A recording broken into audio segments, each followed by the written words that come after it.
right, so welcome everybody. It's Chris Reynolds, Dwayne Hicks, the All-Pro team. Super excited. We're coming up almost on a year of podcasts, and so hopefully you guys have enjoyed it. Hopefully you've subscribed, shared, been a part of this story, because this content's not for us. That's right. We do this every day. This content is for you, and so when we say engage with us, we really mean it. That's right. Yeah, so today we are going to talk about something that is near and dear to my heart. My family's looking for it. I'm dealing with a lot of clients looking for it, but it's purchasing land. It's a little different than buying a house than when you're going to purchase land. Even if it's only a couple acres, up to hundreds of acres. There's several things you need to take in consideration when you buy land, correct? Yes, absolutely. And so we have four things to take into consideration with land. Kind of four important things, but there's little subcategories underneath those, and we'll get into that. But one of the first things is to have a survey. Yeah. How much are you actually buying? Is it 97.2? Is it 9.2? Yeah. Is it 10.5? I mean, how many acres you're buying, because that determines the cost, obviously, but it also determines the boundaries that is defensible, like that you own this property. You can put a fence around your property and you own it. And so it's also important for title insurance, because that will help you defend your boundaries if you have a current survey. But you don't need one that's crazy written on a little picture drawing of crayons or whatever. Well, you say current because I'm thinking, like, if this is a 50-year-old survey, that land may have not changed, but people next to you may have moved the fence in a little bit, may have moved it out. You may be reading it, and somebody says it's a past that live oak, take a right around that mulberry bush. I mean, there's some of those out there. Yeah, now we have latitude and longitude, so we have some satellite imagery. We can pinpoint, pretty accurate surveys, and Georgia's a meets and bounds survey state, so you can. There are different shapes and sizes to the land, but it's never still square. It's still very much a part of the legal description to determine where you're going with that property and where those boundaries are. So I think a survey is one of the most important things to start with. Obviously, that's going to come into terms with the price.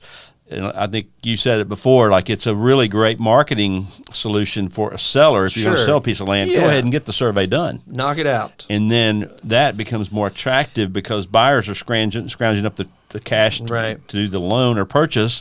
And so having that piece knocked out takes away a lot of their upfront expense during due diligence. And the other part of it is the soil test. Yeah. It's hard for a seller to have a soil test unless it's a smaller tract and there's really one obvious place where the house goes, because the soil test is determined the type of soils that are on that land and will it perk properly for a septic system for the house, which is important. That's right. You if you don't know what a septic system is for, you need to Google that. But you want that stuff outflowing, out of your not house, coming back in the house. Right. And you mentioned survey and a soil test, but even if that seller can't do that beforehand, as a buyer, get it. Yes. You got to get it. I know it may cost you a couple grand, but when you're talking about buying a piece of property for your future, for your homesteading, for your family, the investment is important to know during that contract. Hey, I want to check all these things off, and that's why it's important to use a realtor to make sure, hey, I want to know what I'm buying isn't just visually beautiful. That's right. It's something that I can build the house that I want on, something that I can bring more family on if that's what I want. Those things are important. I showed a piece of land not long ago, and it was way out in the boondocks, if you will, and you could only get to about 3 acres, and there was this massive ditches there that we couldn't get the side by side down in, and like getting a road back there to where you could enjoy that acreage. And so it was obviously very low cost. Yeah. But if you don't do some of this preliminary work up front, you may have some land that all you can do is look at it. Right. Or visit it once in a while with a hike. Right. But, and you may have one valuation on it because of that seller, but once you dig into it, you realize, well, that may have changed a little bit. That's right. And you got to think too, like the septic, ultimately, you don't want that guy going out there just perking the whole piece of property. That's going to get ridiculous. Yes. So you need to be walking with a realtor. Definitely with a realtor. Don't go walking by yourself on land, especially in the rural parts of our county in a lot of places. There's hunters. There was an open well on a piece of property I walked recently. You don't want to be Lassie, all right? We don't need Timmy fell in the well, okay? You need somebody there for you, but you want to go out with your realtor and kind of pick those home sites. That's right. Because that's where you want them to perk. And if you're going to have other sites on there, you need to have that perked as well. Well, another thing is, everybody likes a stream on the property. That takes the value way up. Sure. But to get a house on there, you got to be so far away from that stream with your septic system. Right. And so it's really important to know what the county codes and stuff are about that. And that's the third thing. First thing is a survey. The second thing is the codes thing. Yeah. And so you need to know what the county will allow you to build, because there's minimum square footage building in most every county. Yeah. And that's for you to get certificate of occupancy and all that stuff squared away, but it's meant to be protective for the people who build there too. So codes kind of are for protection. Well, you say that, and I think a lot of these people are leaving the neighborhoods with the HOA because they're tired of people telling them what they can do. So you're telling me if I purchase a piece of property, there are still regulations on me. Yes, in Carroll County, Georgia, for example, where we live and work here a lot, there's minimum square footage that you build on a house, and it for a stick-built house, for example, and because they don't really want a tiny home village or stuff like that, because that affects the values of people around you. Yeah. Even though you're still in the middle of your 50 acres, 20 acres, 10 acres, or whatever. Right. So the county set an ordinance that the minimum square footage of house to be constructed in Carroll County. But then also there's the code requirements for the state or national code, electrical code, for example, is to keep you from shocking and killing your family. I mean, you don't just go in and start wiring stuff up.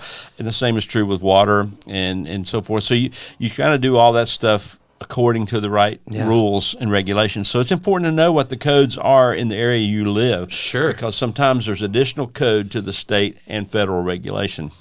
And so that's important to know when so you got your survey, you got the codes enforcement, but you also need to think about a lender. Right. And how you're going to pay for this. If you've got the cash laying around, you're in a powerful position. Yeah. For sure. Because you can buy without regulation, stipulations, or whatever, or contingency. So not all mortgage companies loan on land? No. In fact, some mortgage companies have land loan products, but it's a different type of, because there's no asset sitting there. Right. They're loaning money based on the house that's built there and the value of it and the appraised value.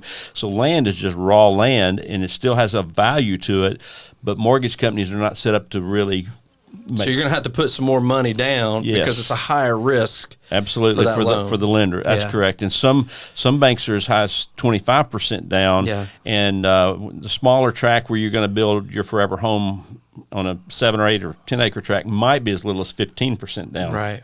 But it typically requires a local bank or a land-specific lender. So let me ask you this. I know you're not a mortgage lender, but we're in the business. We have partners that we've even had on this podcast. But you take that, let's say you do have to finance that piece of property. Is there a way to take financing that property into a construction, into a home loan? Yes, there is. And some lenders have a construction to permanent loan.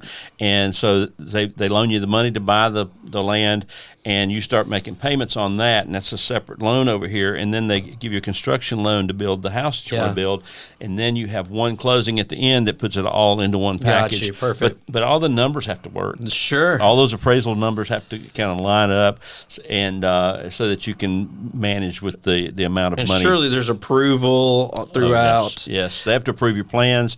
Your plans have to be appraised. Yeah. And so it's a pretty complicated thing. And that's the thing with land. It seems real simple, but before people go out and just buy some land, you need a professional to help you make sure you're not buying something that you just get to look at. Well, because road frontage is a big deal. Mm-hmm. So you got to make sure not only do you have enough road frontage just for a single house, but ultimately with this new idea of, because the COVID did come around, everybody kind of recluse. You can work from anywhere. So RVs sales went up, all these things, all these toys, because we didn't have to go in the office. Well, now a lot of people are still in that mode of like, hey, I can do this anywhere, so I want to live where I want to live. But you got to make sure there's certain things that you check with your local county to make sure that it's okay before you purchase that land. Yeah, you can't buy a piece of land and build 5 houses just anywhere you want to, because there has to be egress and ingress for the county, for officials to get there if there's a fire, if there's an emergency. And so that's part of the reason codes exist for that. And so the county has some ordinances in place that determines how much square footage or how much road frontage you need before you can have access to property. But if you're getting back in there and there's other things you can do. So you want to check with local authorities. They're going to try to help you. Yeah, they get it because they experienced COVID. They had to shelter in place. Sure, they would like to be with the people they love to be, and that could be a family around them or whatever. But family compounds are definitely hot right now. People are starting wanting to live close to the people they love. And I think that's a great thing that we're kind of returning to. Right, it used to be a thing back years ago. Now people got so mobile. But there's just some check boxes you need to go through just to be sure you're not getting.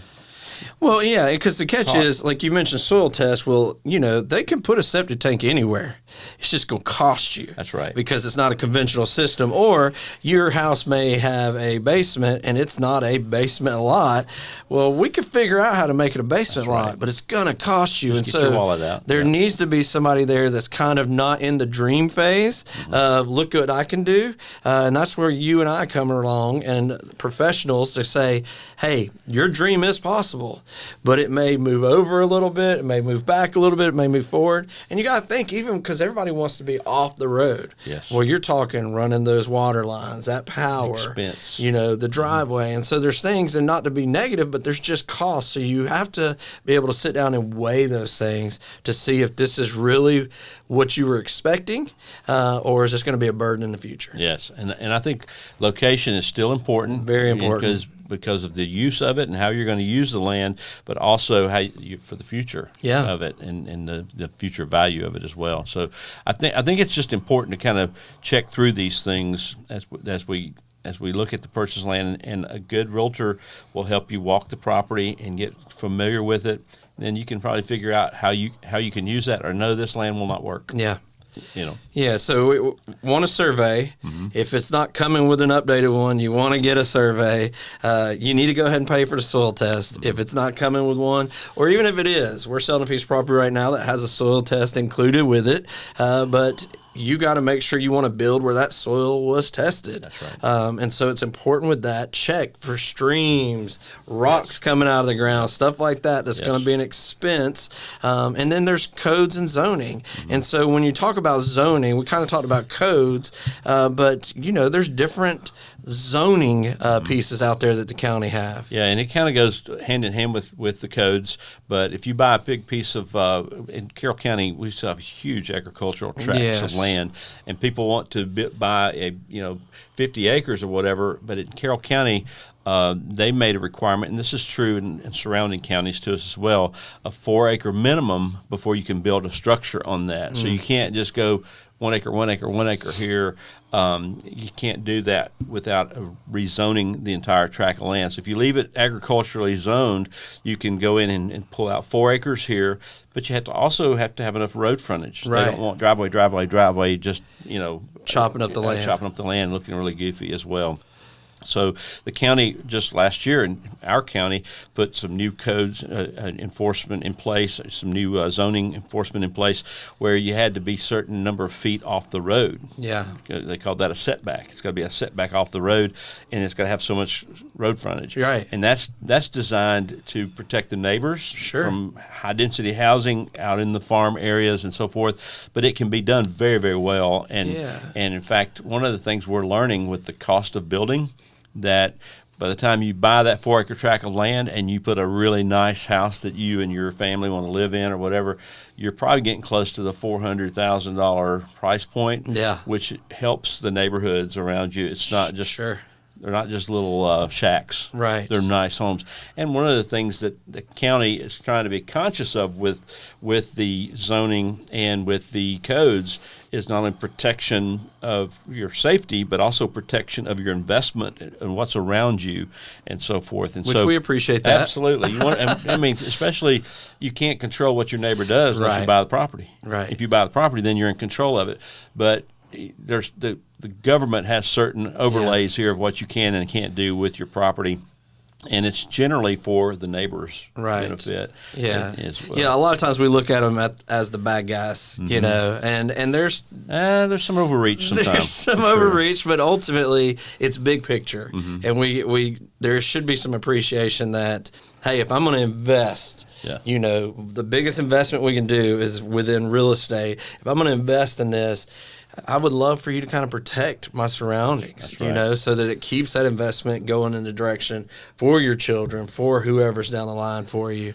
And that's what we're here to do, is to help with that purchase and help you not buy a piece of land that you can't use. That's right. I mean, I showed a piece of property one time and it's just a ton of floodplain. Right. And I had one of my friends told me, he said, floodplain is just buffer zone. Nobody can ever build in there. Yeah. But it's also, you can't build in there either. Right. You know, can't build a living structure. You can build a barn down there. Sure. But you can't build anything somebody's going to live in. And so that's something the survey will tell you. The soil test will tell you if the land is usable for what you want to use it for. So buying land is great. And I personally think it's great that people want to be out and about. Being outside is beautiful, and I'm an outdoors person too. Well, and you want the garden, you want the mini farm, you want the hobby farm, or maybe you want to go all out. I mean, we got some friends out there that, I mean, they're rocking cattle, they're doing everything. Yeah. Yeah. I mean, that's what land is good for. I like riding 4-wheeler on it. Or riding 4-wheelers on it. Yes, that's exactly right. But hopefully this is something that, these are the questions we get. These are the things that we deal with. So this is why we're bringing this stuff. But we want you to engage with us in this process. And also know, we just gave you a list of things that you need to think about. It can feel overwhelming, you know, it can feel discouraging, but it's not that. It's making sure that your dream does become a reality, and the only way to do it is to do it right. And the only way to do it right is to have a realtor or a professional with you during the process, because we can answer those. We have that experience, and if we don't have the answers, because we don't know all, believe it or not, we can probably find the answers. We can find the answers. You know, 2 are greater than 1 when it comes to that. But if there's anything else, as we come into season 2 of our podcast here shortly, we want to engage with you in things that are worth you listening to. And so let us know how we can be a part of your story, some of the questions that you have in real estate, and we would love to dive into that topic with you. But beyond that, hopefully, if you're looking to move and to sell your house and to move on a piece of land with your family or by yourself, because by yourself seems pretty nice too, give us a call. Let us be a part of that story with you and lead you in the right direction. Hopefully we can set your next homestead up the way that you really believe that it should be, and see all the happy pictures on social media for the years to come. Thanks for tuning in to the All Pro Team Talks, and we'll check you on the next episode.